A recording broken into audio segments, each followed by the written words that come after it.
Hello, everyone. Welcome back to the Lonely podcast. Today, we are going to be talking about loneliness. By the way, see how I've structured my thing? Well, I've got my intro now. And the second I'm going to do, talk about my topic. Sorry if this is annoying. I need to adjust my chair. There we go. So, loneliness. I've even got my notes now. Loneliness. Loneliness is... Let me think about my thoughts on loneliness. Loneliness is really... It's it's sad. No one wants to be lonely. Even if you're introverted, you don't want to be lonely. If you want to be lonely, it means... Maybe I'm wrong. I feel like if you want to be lonely, it's stemming from being sad in some way. If you want to be alone every once in a while, that's fine. But if you want to be lonely as in no one around you ever, I think that stems from something a lot deeper than just your preference, because everyone wants friends. If I've got friends that are introverted and they still want friends, right? But if someone says, I want to be alone, I don't want to see anyone or talk to anyone again, that comes from I feel like that comes from a real hate towards something, or excuse me, something happened to them, you know what I mean? Now, I like to be very I think I'm a relatively transparent person. I feel like if anyone asks me, oh, is this or that wrong, I'll probably give them an answer, like a straightforward answer. I won't give them obviously all the information, but most of it. So I wouldn't call myself a lonely person, but I'm not a lonely person. I do want to be in a relationship though. I'm not lonely, but that bothers me. Now, why does it bother me? Probably, I don't know if anyone can relate, but it's just like I had people around me that have left, and like I've had people around me that have left. That's all that needs to happen. So it's very difficult for me to be sometimes in a relationship, because I feel like I might be get too obsessive sometimes, or something like that, you know what I mean? But I'm working on it. It's a tough situation when you can't be with someone all the time, and it's just, I don't know. The thing about relationships is I just really like how when you're in a relationship, you can be fairly confident that the person you're in a relationship with likes you basically as much as you like them. So it's very reciprocal. I like that. I love that in relationships. I think that's so cool. And it's like in one night stands, and like if you're getting off with a girl at a party, like it's alright, but it just makes me personally, it makes me feel lonely, It's like, you had your time with a girl, now what? You're back to square one. Instead, when you're in a relationship, like, even if it ends eventually, it's like it was special. It's like you and this other person were able to break so many barriers with each other that you decided to be with each other romantically. I think that's it's so, I don't know.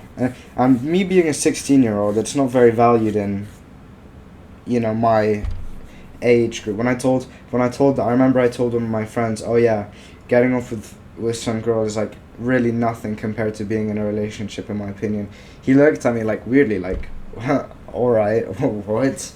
And I mean, fair enough, if you want to do that, go do that, but I feel like what I'm saying might be just an unpopular opinion, I guess. Maybe I'm wrong. I haven't talked to much people about it. Maybe, whoever watches this, comment below what you think. But yeah, in my opinion, probably because of issues that I have, I just really, really value being in a relationship. And I've only been in one, and that lasted a week. Then we got back together, and it lasted a month. So it's not like the best, but that's only one out of, and I'm 16. I got potential, But another really interesting thing is that, so before doing this whole self-improvement stuff, I don't know if I've said this, I was a fat kid. I was a pretty fat kid. I was I was the guy. Like my friends sometimes joke about this. I was the guy who like I hung out with guys, but obviously like if my friends that were guys were playing football, I'd be hanging around with the girls. So like and I'm hanging around with the girl. Like I'm fat. I was fat. I never I was never in a relationship because of because of how fat I was, or at least that's how I see it. Maybe I'm wrong, but I could say that I'm fairly confident it was because of my looks that girls weren't attracted to me, and that's fine. I'm not blaming girls. Like girls should, as Jordan Peterson says, it's fine. Girls be picky, or whatever he said. I remember he said a quote like that, and yeah, I kind of agree with that. It's up to the, I don't know, but then now that I've lost a lot of my body fat, and I've like I've done more stuff like for my hygiene, for my physical appearance, my clothes. There are some girls that are starting to talk to me now. That's great, but another friend of mine loves to joke about this. It's like once a fat kid, always a fat kid. I don't entirely agree with that, but it's like It's I don't know how to describe it. It's like I find it a bit weird. Like, oh, why are you talking to me now? When you're drunk and you're at a party, you've got liquid courage. Gets you out of that mentality. But when I'm sober which I value more when because I want to be in a relationship, it's hard for me to accept that someone might be into me, and then I'm trying to be like, oh no, these are all the reasons why you shouldn't talk to this girl because of X and Y and stuff like that. Even though I'm already desperate to be in a relationship, it's interesting how I try to avoid them, but at the same time I need them. It's been Evangelion has this thing where it's like, oh, hedgehogs want to be close together, but they've got spikes. It's like, I don't know. Maybe I'm being cringy, but that's how I see it. It's like I don't know. I just have this thing where I just push them away. Like, I don't know. Like, I can easily talk to anyone, but like any boy, girl, it doesn't matter. But when I like them a little bit, or when I feel like I might be developing feelings, it's harder for me to talk to them. Like I get nervous. I try to I don't make much of an effort to talk to them, and it's a problem. That's my issue with relationships. That's why I feel maybe I don't feel lonely because I have lots of friends, and I'm with my new college. I made a bunch more friends, which I'm very happy about. So I'm not lonely, but I'm craving something that I'm a little bit lonely in that department. You know what I mean? That's what I'm trying to say. But it's fine. I'm working through my issues. It's what everyone should do. It really is. And yeah, next, relationships, family. Now, loneliness and family. This is how do I start this off? So, next topic is loneliness specifically in family. Feeling lonely within your family. Now that is probably bigger than feeling lonely in terms of friends or feeling lonely in a relationship, because a family is your foundation.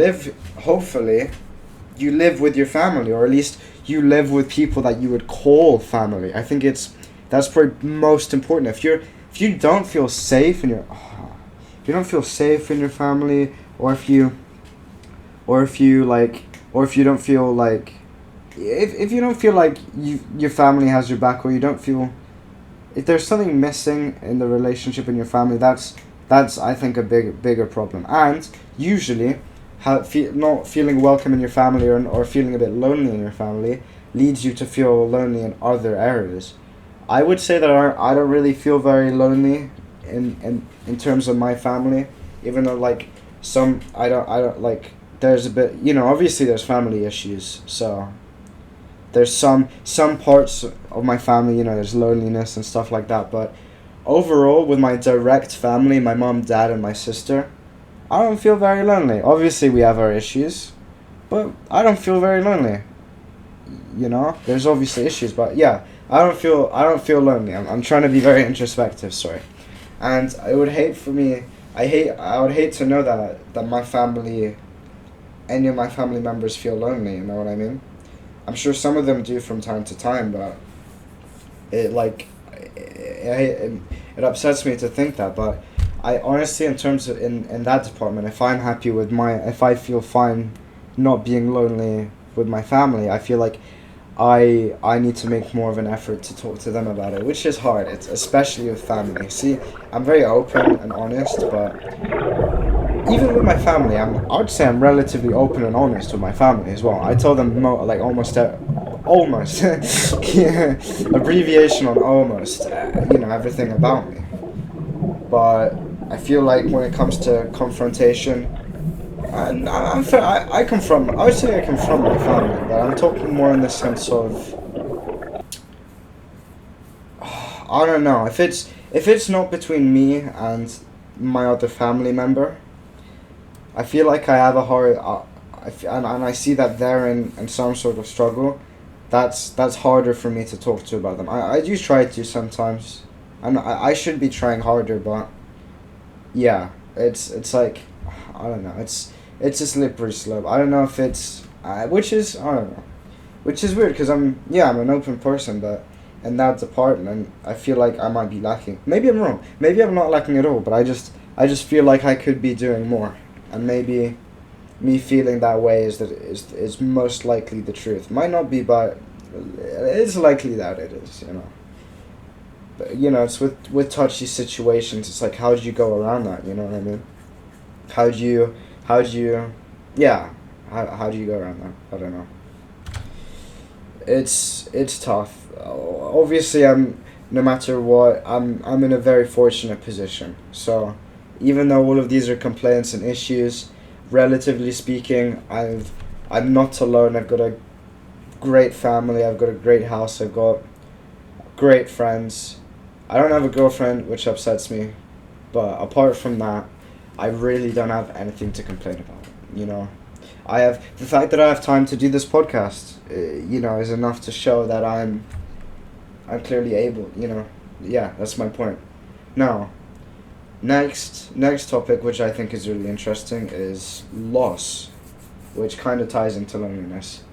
And loss, I won't talk about death specifically. I'm just gonna talk about loss in terms of like how other people feel when family loved ones die, because I think that relates to loneliness quite well. And my grandfather died like must have been like 2 years ago, something like that, and it was hard. I feel like the relationship of loss you have with with an how do I describe? I feel like I don't know. My grandpa was in a state where he wasn't too happy all the time. He was joyful, like obviously he laughed sometimes and he smiled, which was always a joy to see. But you could clearly see he was uncomfortable. He couldn't take showers by himself and stuff like that. And I hear some people saying, "Oh, I don't wanna, I don't wanna live until I reach that stage." You know what I mean? I feel like it's might be different in the future because I feel like we'll have a lot more things dedicated to old people, like futuristically, like I don't know, just futuristic stuff to make old people's lives easier, you know. So I think that's different, but let's forget about the future and everything. Let's say now. Let's say if no new technology was going to be created,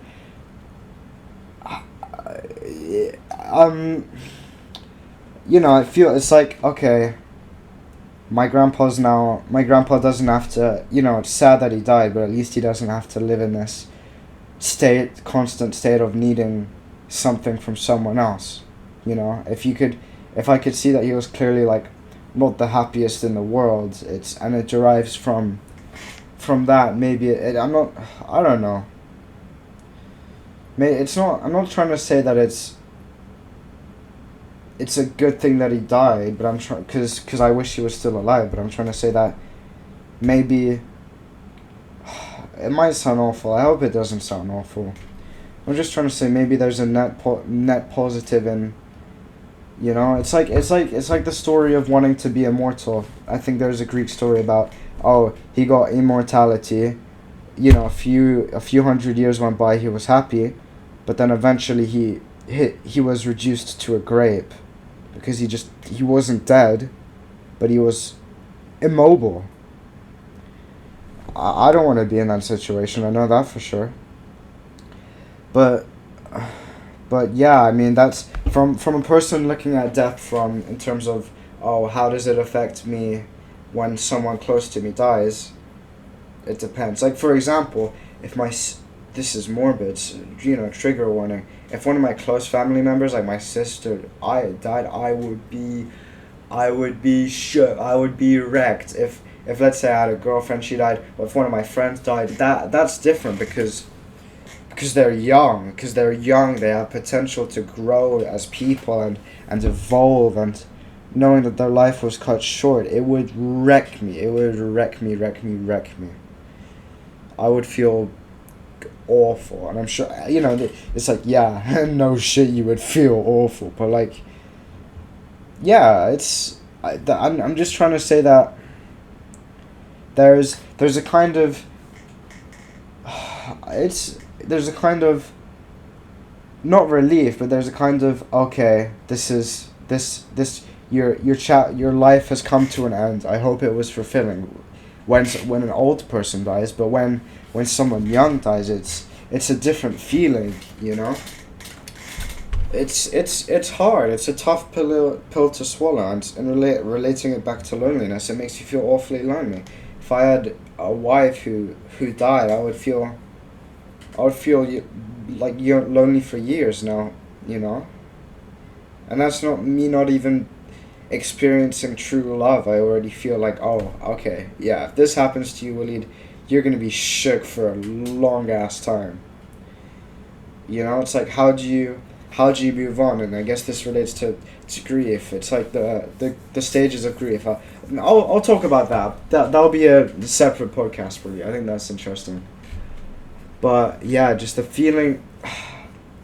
How do I say his name? Kost Kazart or whatever made a video on loneliness and everything, and I think it's cool. You guys should, check him out. Check the channel out if you haven't. It's like, I don't know, just being lonely feels like you're in your own bubble. You can't, even though you've got people surrounding you, you can't reach to talk to them. It's really sad, I used to be like that. I've gotten out of my shell a lot more, but I used to feel very lonely.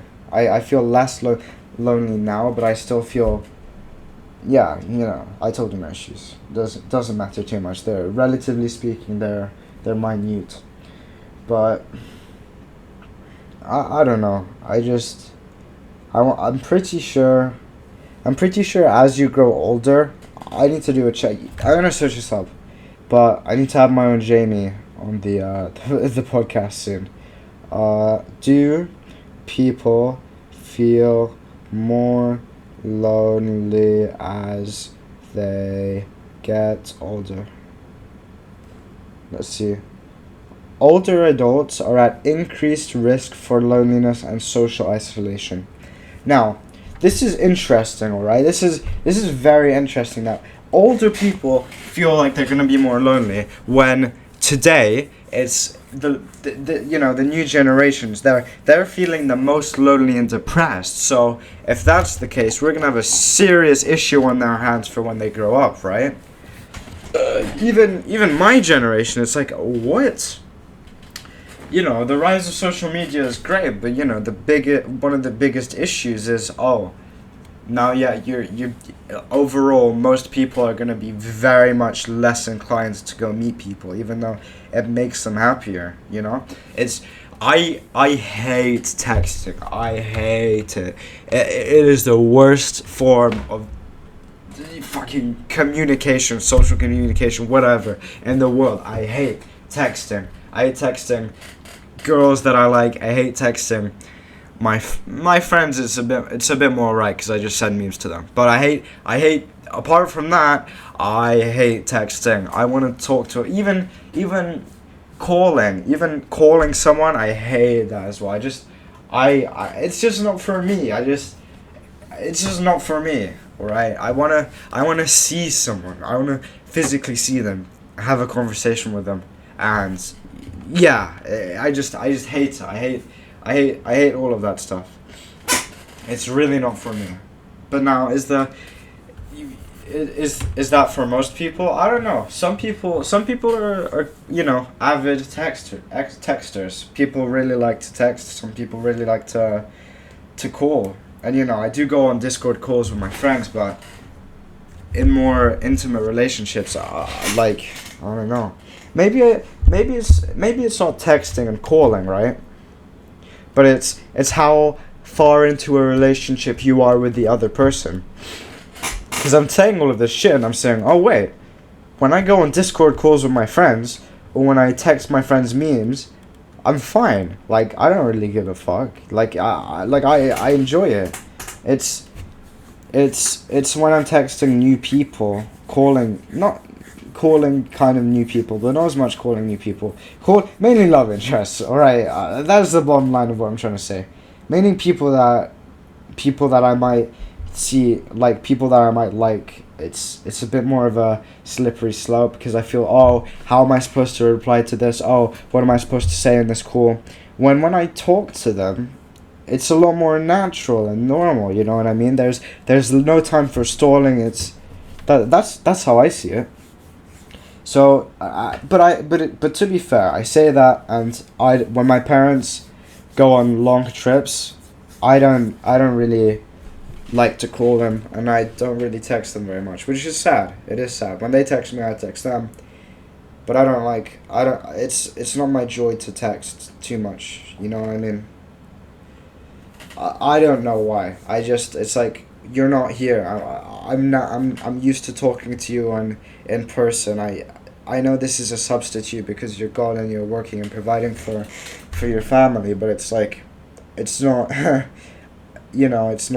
it's not enjoyable, not too enjoyable for me. Maybe it's harsh what I'm saying, maybe it's stupid, I don't know. But for some reason, romantic interests and family, I don't know about texting and calling. It's just not for me. It's just not for me. I don't know why. I really don't. But yeah, I need to think of one or two more other things. Otherwise, I'm not showing this podcast. I'm committed. Also, I remember what I wanted to talk about as well. There's little plot holes. So yeah, it's interesting how when I've lost weight and I look better now, when more girls talk to me, it's like, wow, is that no, I did talk about this.